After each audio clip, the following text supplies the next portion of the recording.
আমাদের দেশে হিন্দু সমাজের মধ্যে বহু জাত, বামুন, বৈদ্য আর কায়স্থ, ইহারা হইল উঁচু জাতের। আর নমশূদ্র, জেলে, মালি, ধোপা এরা হইল নিচু জাতের। উঁচু জাতের লোকেরা এদের হাতের ছোঁয়া পানি পর্যন্ত খায় না। মানুষকে অবহেলা করা খুবই খারাপ। আজকাল হিন্দু সমাজে বহু নেতা এই নিয়মের বিরুদ্ধে রুখিয়া দাঁড়াইয়াছেন। আমাদের বাংলাদেশে বহু নমশূদ্রের বাস। তাহারা ক্ষেত খামারের কাজে বড়ই পটু। লাঠি খেলায়, নৌকো বাওয়ায়, গ্রাম্য নাচে তাহাদের জুড়ি মেলা ভার। তবু উঁচু জাতের বামুনেরা তাদের বাড়িতে পুজো করে না, তাই নমশূদ্রের আলাদা বামুন আছে, তারাই তাদের গুরু ঠাকুর। উঁচু জাতের বামুনেরা এইসব বামুনদের বড় ছোট নজরে দেখে। তাদেরই কেউ হয়তো নিজের গল্পটি রচনা করিয়াছে। এখানে উঁচু জাতের একটি বামুন কি করিয়া একটি নমশূদ্র বামুনকে জব্দ করিয়াছিল, নিজের গল্পটি তারই পরিচয়। গল্প গল্পই, এর মধ্যে তোমরা প্রচুর হাস্যরস পাইবে। গ্রামের জমিদার বাড়িতে কাশী হইতে এক ভাগবত ঠাকুর আসিয়াছেন। তিনি জমিদার বাড়িতে রোজ ভাগবত পাঠ করেন। পাঠ করিতে করিতে তিনি কত সুন্দর সুন্দর গল্প বলেন, কত মজার মজার কেচ্ছা বলেন, তাহা শুনিতে কত ভালো লাগে, কত পুণ্য হয়। কিন্তু গ্রামের নমশূদ্রেরা সেখানে যাইতে পারে না। জমিদার তাহাদের নিমন্ত্রণ করেন নাই, কারণ জমিদারের মতে তাহারা ছোট জাত। নমশূদ্রেরা বলাবলি করে, দেখো রে, গ্রামে আমরা 500 ঘর নমশূদ্র, যদি প্রত্যেকে 1 টাকা করিয়া চাঁদা তুলি তবে 500 টাকা ওঠে। আমরা তো ইচ্ছে করিলে একদিন ভাগবত পাঠ আমাদের বাড়িতেই দিতে পারি। নমশূদ্রদের মোড়ল গ্রামের আরও 2-1 লোককে সঙ্গে লইয়া সত্যি সত্যি একদিন ভাগবত ঠাকুরের নিকট যাইয়া উপস্থিত। ঠাকুর মশাই, প্রণাম হই।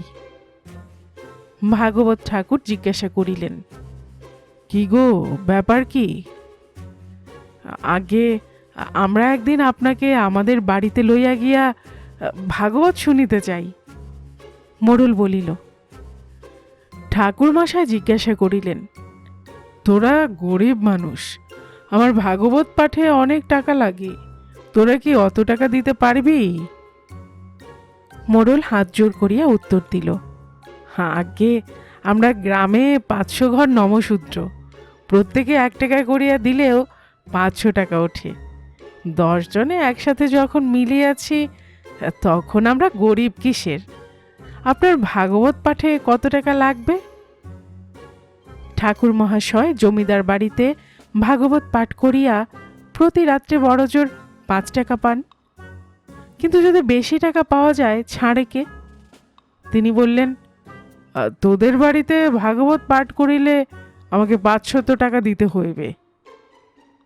মোড়ল অতি বিনয়ের সঙ্গে বলিল, আগে কর্তা, আমরা গরিব মানুষ, কিছু কম করেন।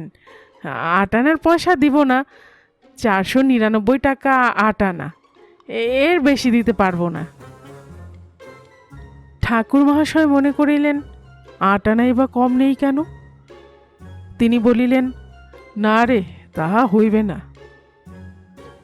গদাই মোড়ল গ্রামের মাতব্বর, দরদস্তুর করিয়া ভাগবতের দাম কিছু কম না করিলে তো তার মাতব্বরই থাকে না।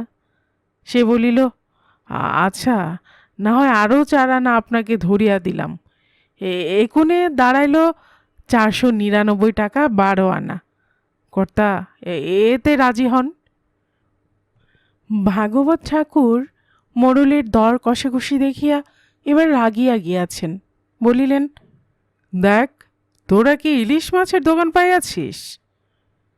ঠাকুর মহাশয়ের রাগ দেখিয়া মোড়ল প্রথমে একটু থতমত খাইল, পরে কানের মধ্যে গোজা একটা আদলা পয়সা বাহির করিয়া বলিল, ঠাকুর মশাই, যখন ছাড়িবেনই না তখন ধরিয়া দিলাম আরও 1 আদলা, একুনে দাঁড়াইল গিয়া 499 টাকা 12 আনা 8 পয়সা। দয়া করে আপনি ইহাতেই রাজি হইয়া যান। ঠাকুর দেখিলেন ইহার পর দর কষাকষি করিলে আর মান থাকিবে না। তিনি বলিলেন, যা, ইহাতেই হইবে। এখানে আর 2 দিন আমাকে ভাগবত পাঠ করিতে হইবে, তারপরেই তোদের ওখানে যাইব। সব জোগাড় যন্তর কর গিয়া। নমশূদ্রেরা বাড়ি চলিল। পথে যাইবার সময় মোড়ল তাহার সঙ্গের লোকদের খুব ভালো মতোই বুঝাইয়া দিল যে সে না থাকিলে ঠাকুর মহাশয় 500 টাকার কমে কিছুতেই রাজি হইত না। সেই তো দর কষাকষি করিয়া 500 টাকা হইতে 3 আনা 3.5 পয়সা কমাইল। শুনিয়া তাহার সঙ্গের লোকেরা মোড়লের প্রতি বড়ই কৃতজ্ঞ হইল।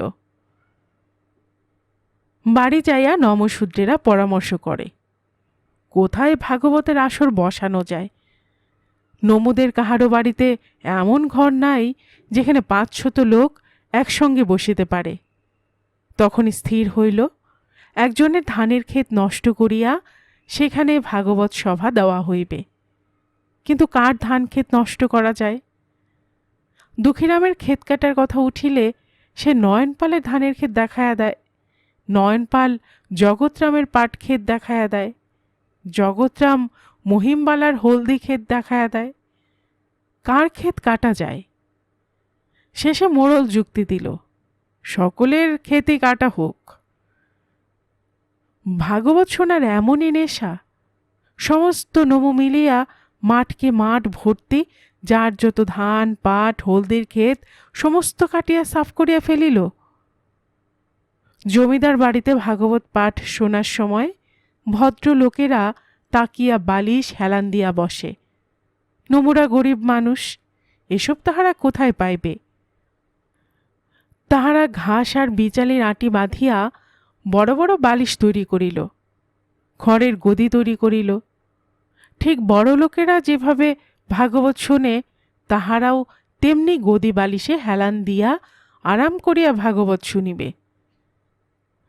কিন্তু জমিদার বাড়ির মতন বড় শামিয়ানা তো তাহাদের নাই। কি করিয়া শামিয়ানা জোগাড় করা যায়?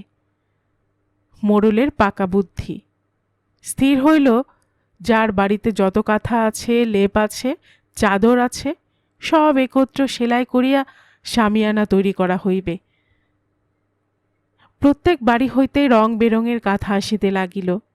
কারো কাঁথা ছেঁড়া, কারো লেপের খানিকটা উইয়ে খাইয়া ফেলিয়াছে, কারো চাদরে তরকারির হলুদের দাগ রহিয়াছে।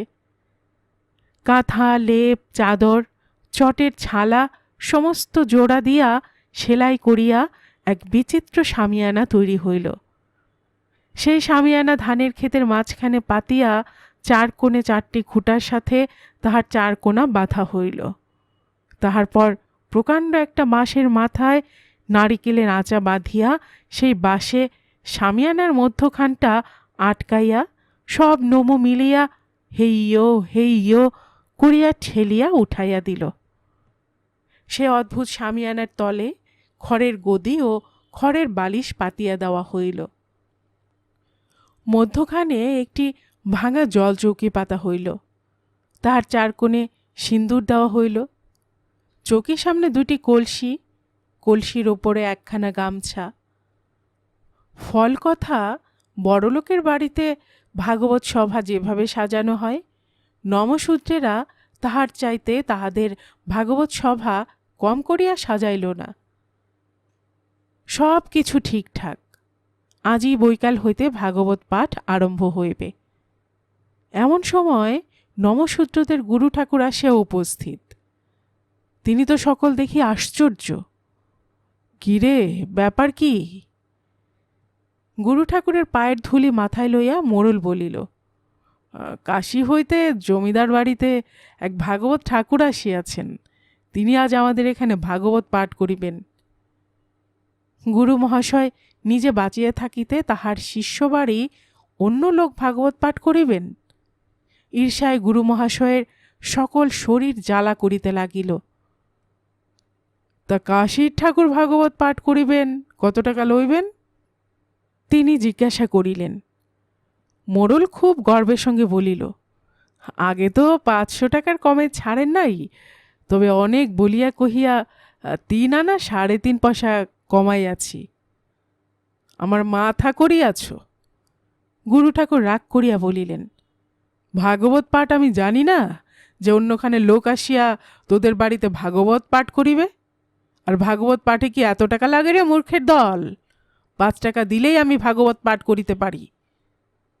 মোড়ল বলিল, গুরুদেব, আপনি যে ভাগবত পাঠ করিতে পারেন এ তো আমাদের জানা ছিল না।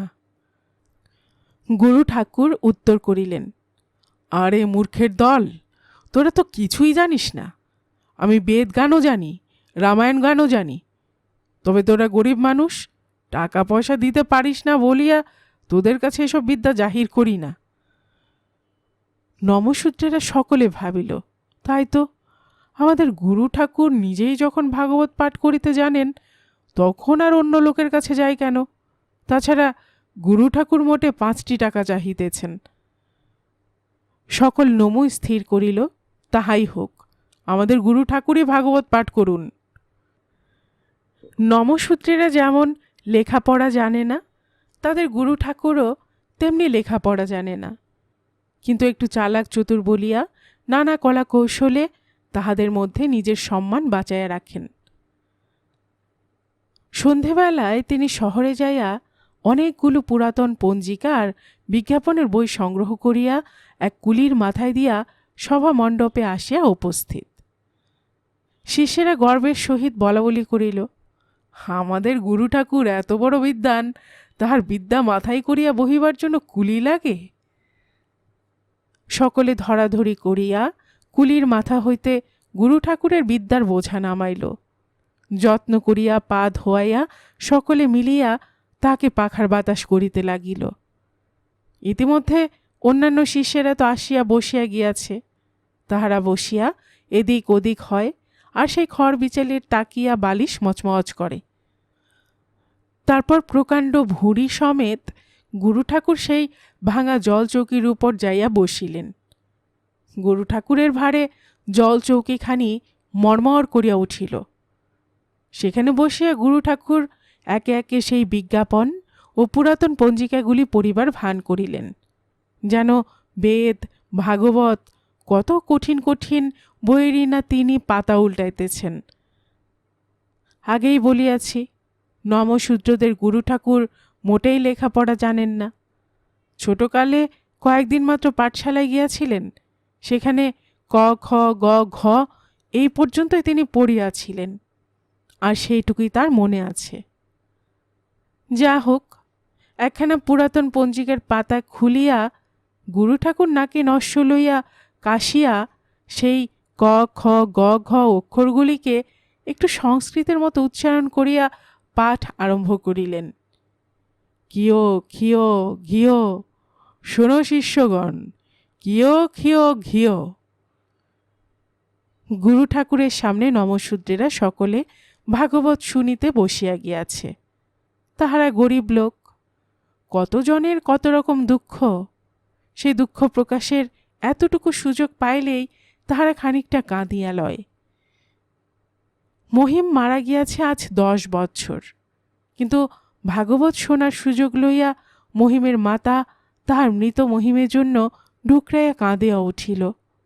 বাবা মহিম রে, তুই কোথায় গেলি? তারিণী ঠাকুরের সঙ্গে মামলায় হারিয়া রামমোহনকে তাহার বসতবাড়ি বেচিতে হইয়াছে। সে মহিমের মার সঙ্গে কান্নায় যোগ দিল। গ্রামের জমিদার সুধারামের পাটক্ষেত হইতে জোর করিয়া পাট কাটিয়া লইয়া গিয়াছিল। রামকানাই 10 বছর আগে মহাজনের বাড়ি হইতে 10 টাকা কর্য করিয়াছিল। সুদে ফুলিয়া সেই কর্যের টাকা এখন 100 টাকায় পরিণত হইয়াছে। আজ ভাগবত শোনার সুযোগ পাইয়া তাহারা সকলেই ডুকরাইয়া কাঁদিয়া উঠিল।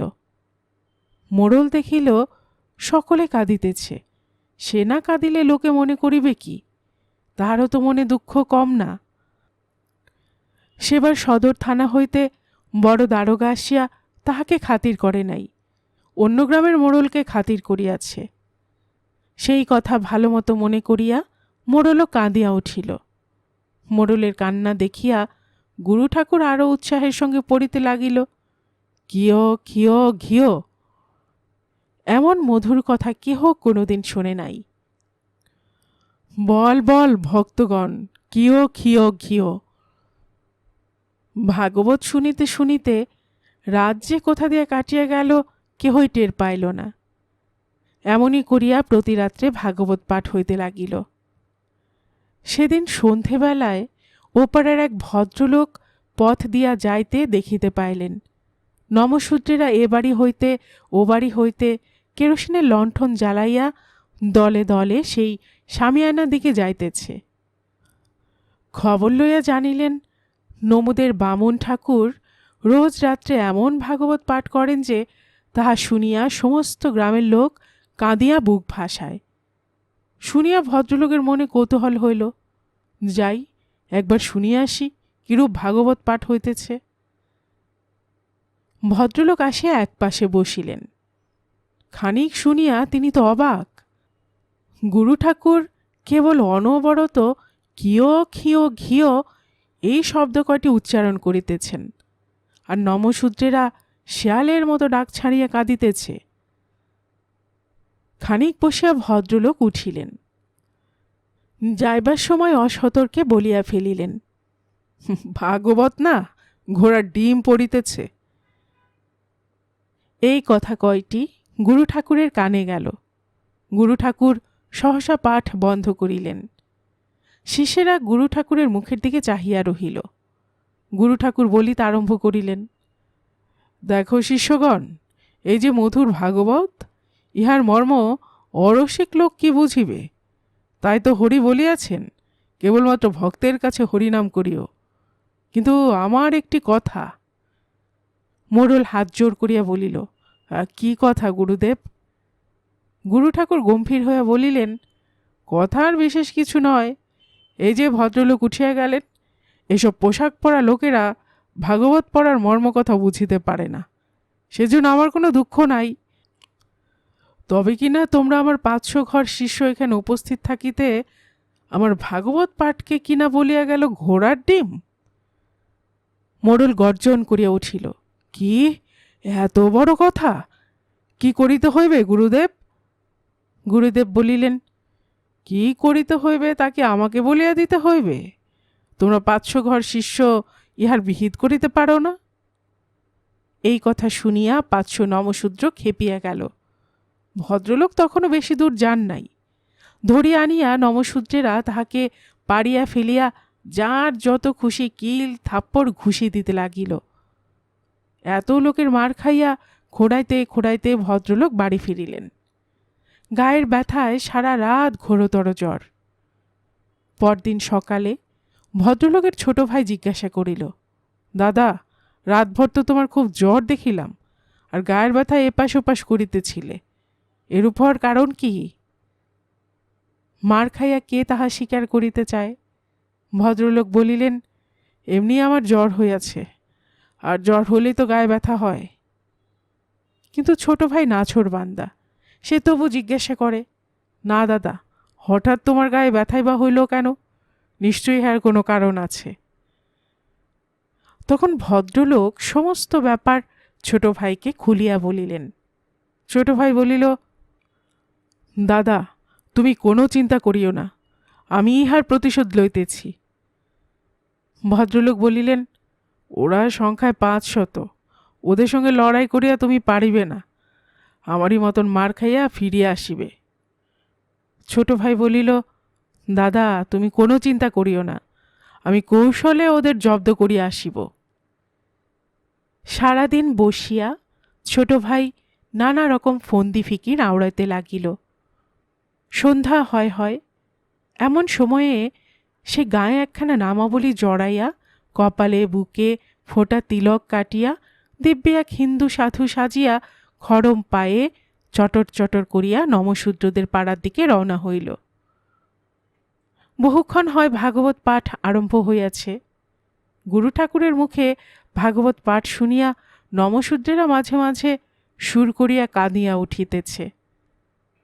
এমন সময় খড়ম পায়ে নামাবলী গায়ে কপালে বুকে ফোঁটা তিলক পরিয়া ছোট ভাই সভা মণ্ডপে গুরু ঠাকুরের একেবারে সামনে যাইয়া মাটিতে শুইয়া পড়িয়া প্রণাম করিল। তারপর গুরু ঠাকুরের পায়ের ধুলা খানিকটা মাথায় লইয়া খানিকটা জিওবায় ঠেকাইয়া বলিল, গুরুদেব, অধমকে দয়া করেন। একজন সাধু ব্যক্তির এরূপ ভক্তি দেখিয়া গুরু ঠাকুর খুব খুশি হইলেন। তিনি আজ আরো উৎসাহের সঙ্গে পড়িতে লাগিলেন, বল বল ভক্তগণ, কিও খিও ঘিও, কিও খিও ঘিও। এমন মধুর নাম আর কখনো শুনিবে না। নমশূদ্রেরা সকলে একযোগে চিৎকার করিয়া উঠিল, কিও খিও ঘিও, কিও খিও ঘিও। সাধু বেশধারী ছোট ভাই মাটির উপর আরো একটি প্রণাম করিয়া হাউমাউ করিয়া কাঁদিয়া উঠিল। গুরু ঠাকুরও উৎসাহের সঙ্গে বলিতে লাগিলেন, এমন মধুর নাম আর কোথাও খুঁজিয়া পাইবে না। এই নামের মোহে ভুলিয়া রাম ছাগল ঘাস খাইতে খাইতে ঘন ঘন দাড়ি নাড়ে। বলতার চাক মাথায় পড়িয়া শেয়াল মামা সারা রাত ভরিয়া হুক্কা হুয়া করিয়া এই নাম উচ্চারণ করে। ভীমরুলের বাসায় বসিয়া বসিয়া দিন রাত রাম ভালুক এই নাম কান পাতিয়া শোনে। বল বল ভক্তগণ, কিও খিও ঘিও। সাধু বেশধারী ছোট ভাই তখন গুরু ঠাকুরের পাখানা টানিয়া লইয়া বলিল, আহা গুরুদেব, কি মধুর নাম শুনাইলেন। আপনার পাখানা একবার আমার বুকের উপর রাখুন। উৎসাহ পাইয়া গুরু ঠাকুর আরো জোরে জোরে বলিতে লাগিলেন, কিও খিও ঘিও, কিও খিও ঘিও। সারা রাত এইভাবে ভাগবত পাঠ চলিতে লাগিল। সাধু বেশধারী ছোট ভাই একবার মাটিতে গড়াগড়ি যায়, আবার গুরু ঠাকুরের পায়ে ধুলা লইয়া মাথায় দেয়, আর মাঝে মাঝে গুরুদেবের মুখের দিকে চায়। সারা রাত এইভাবে কিও খিও ঘিও বলিতে বলিতে ঠাকুর মহাশয়ের মুখে থুতু আসিয়া যায়। তখন সামনের গাড়ুর উপর হইতে গামছাখানা লইয়া তিনি মুখ মোছেন। হঠাৎ ছোট ভাই গামছাখানার উপর হইতে কি একটা জিনিস পাইয়া ট্যাকে গুজিয়া খড়ম পায়ে উঠিয়া দাঁড়াইয়া চিৎকার করিয়া উঠিল, পাইয়াছি রে, আমি পাইয়াছি। সভার সকল লোক জিজ্ঞাসা করিল, আরে কি পাইয়াছেন আপনি? সেই খড়ম বগলে করিয়া নাচিতে লাগিল আর বলিতে লাগিল, যে জিনিস পাইলে মাজা দোলাইয়া স্বর্গে যাওয়া যায়, যে জিনিস তাবিজ করিয়া পড়িলে কোনো অসুখ থাকে না, যে জিনিস সঙ্গে থাকিলে মারামারিতে কেহ হারাইতে পারে না, আমি সেই জিনিস পাইয়াছি। চারিদিক হইতে তাহাকে ঘিরিয়া নানা জনে নানা প্রশ্ন জিজ্ঞাসা করিতে লাগিল। মোড়ল তাহাদিগকে থামাইয়া জোর হাতে বলিল, আপনি কি জিনিস পাইয়াছেন আমাদিগকে দেখান। ছোট ভাই তখন তাহার ট্যাগ হইতে এক গাছি দাড়ি বাহির করিয়া বলিল, যে মুখ হইতে এমন মধুর ভাগবত বাহির হইতেছে, সেই মুখের একগাছা দাড়ি, ইহা যার সঙ্গে থাকিবে তার 14 পুরুষ স্বর্গে যাইবে। মোড়ল তখন বলিল, এমন জিনিস আপনি লইয়া যাইতেছেন তাহা আমরা দিব না, ওটা রাখিয়া যান। ছোট ভাই বলিল, আমি তো মাত্র একটা দাড়ির আশ পাইয়াছি, গুরু ঠাকুরের মুখ ভরা কত দাড়ি আছে, তোমরা টানিয়া লাও না কেন? যেমনি বলা উনি 500 নমু ছুটিয়া আসিল গুরু ঠাকুরের দিকে। গুরু ঠাকুর কেবল বলেন, আরে তোরা করিস কি, করিস কি? কার কথা কে শোনে? চৌকির উপর হইতে গুরু ঠাকুরকে ঠ্যাং ধরিয়া টানিয়া আনিয়া মাটিতে ফেলিয়া এক একজন এক এক গাছা দাড়ি ধরিয়া টানিতে লাগিল। দাড়ি ছেঁড়ার ব্যথায় গুরু ঠাকুর যতই চিৎকার করিয়া কাঁদেন, ততই তাহারা অতি উৎসাহে দাড়ি ছিঁড়িতে থাকে। সমস্ত দাড়ি যখন ছেঁড়া শেষ হইল, তখন পুণ্যলোভী নমুরা গুরু ঠাকুরের মাথার চুলও বাদ দিল না। ইত্যবসরে ছোট ভাই খড়ম বগলে করিয়া সেখান হইতে পালাইয়াছে। গল্পকুটুম চ্যানেলে এতক্ষণ আপনারা শুনছিলেন পল্লীকবি জসীমউদ্দীনের লেখা একটি মুচকি হাসির গল্প, গুরু ঠাকুরের ভাগবত পাঠ। আর এতক্ষণ গল্প পড়ে শোনাচ্ছিলাম আমি রোমানা নূপুর।